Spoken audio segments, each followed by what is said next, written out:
শেষ, এখন ওয়েটারকে ডাকার পালা। এক্সকিউজ মি, হ্যালো, এই যে ওয়েটার, এদিকে আসুন। Yes madam, any problem? Problem? Problem তো অনেক বড় একটা প্রবলেম। আচ্ছা একটা কথা বলেন তো, আপনাদের রেস্টুরেন্টে খাবার কি ঠিকঠাক ভাবে সার্ভ করা হয় না? আর আপনাদের রেস্টুরেন্ট ক্লিন না? কিচেন কি ক্লিন থাকে না? অবশ্যই ম্যাডাম, কেন রাখা হবে না? শুধু কিচেন না ম্যাডাম, আমাদের পুরো restaurant always neat and clean. Even আমাদের রেস্টুরেন্ট তো দিনে 2বার করে পরিষ্কার করা হয়। তাই না? খুব নিট অ্যান্ড ক্লিন, দিনে 2বার করে পরিষ্কার করা হয়। যদি নিট অ্যান্ড ক্লিন হয়ে থাকে তাহলে আমার এই কফিতে মাছি কি করে আসলো? What? মাছি? জি, তাও একটা মাছি না, কয়েকটা মাছি। কিন্তু ম্যাডাম, এতগুলো মাছি আপনার কফির ভিতরে কিভাবে চলে আসবে?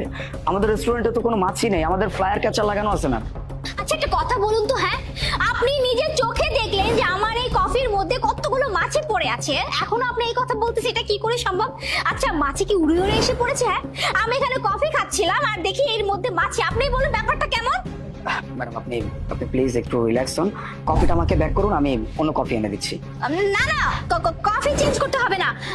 আপনাদের এই কফির মধ্যে যে মাছি পড়েছে এটা দেখি না আমার জাস্ট বমি আসতেছে, আমি আর কফি খেতে পারবো না। আপনি এক কাজ করেন, আমার এই কফির যে বিলটা আছে এটা আমাকে ব্যাক করেন।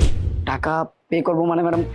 ম্যাডাম প্লিজ দেখেন, মস্করা করবেন না, আমাদের রেস্টুরেন্টে এমন কোনো রুলস নাই, যেটা কেনা হয়ে গেছে সেটা কেনা হয়ে গেছে, এটা টাকা ফেরত হয় না ম্যাম। আশ্চর্য, হ্যাঁ আমি আপনাদের রেস্টুরেন্টে কফি খেতে আসলাম আর কফির মধ্যে এতগুলো মাছি পড়ে আছে, আর আপনি বলতেছেন এটার কোনো নিয়ম নাই? আপনার তো উচিত ছিল নিজের থেকে বলা যে ম্যাম আমি কফির বিলটা আপনাকে ব্যাক করে দিচ্ছি, সেটা তো বললেন না। আমি ছিলাম আর আপনি বলতেছেন এটা কোনো রুলসের মধ্যে নাই। আচ্ছা ঠিক আছে, কোনো ব্যাপার না, আপনি আমাকে বিল দিবেন না তাই না? আপনার রেস্টুরেন্টে একটা রেটিং আছে, আমি এক্ষুনি এই কফি নিয়ে পোস্ট করব, তারপর রিভিউ দেব, তারপর দেখবেন আপনার রেস্টুরেন্ট অবস্থা কি হয়। না না না না ম্যাডাম, না প্লিজ, এরকম এরকম কিছু করবেন না। এখন সোশ্যাল মিডিয়া অনেক স্ট্রং ম্যাম, আপনি যদি এমন কিছু করে দেন তাহলে আমার রেস্টুরেন্টের উপর অনেক বড় একটা প্রভাব পড়বে। আমি তো আপনাকে বললাম আমাকে কফিটা ব্যাক করুন, আমি আপনাকে নতুন কফি এনে দিচ্ছি, নো প্রবলেম। দেখেন আমি কোনো কিছু বুঝতে পারবো না, কোনো কিছু দেখবো না। হ্যাঁ আমি কফির মধ্যে মাছি পেয়েছি মানে পেয়েছি, এখন আপনার টাকা ব্যাক দিবেন কি দিবেন না? যদি টাকা ব্যাক না দেন ওকে ফাইন, কোনো সমস্যা নেই, আমি এক্ষুনি সোশ্যাল মিডিয়াতে পোস্ট করবো, রিভিউ দেবো, তারপর দেখবো আপনার রেস্টুরেন্টের অবস্থা কি হয়। না না ম্যাম, আমি আমি দিচ্ছি।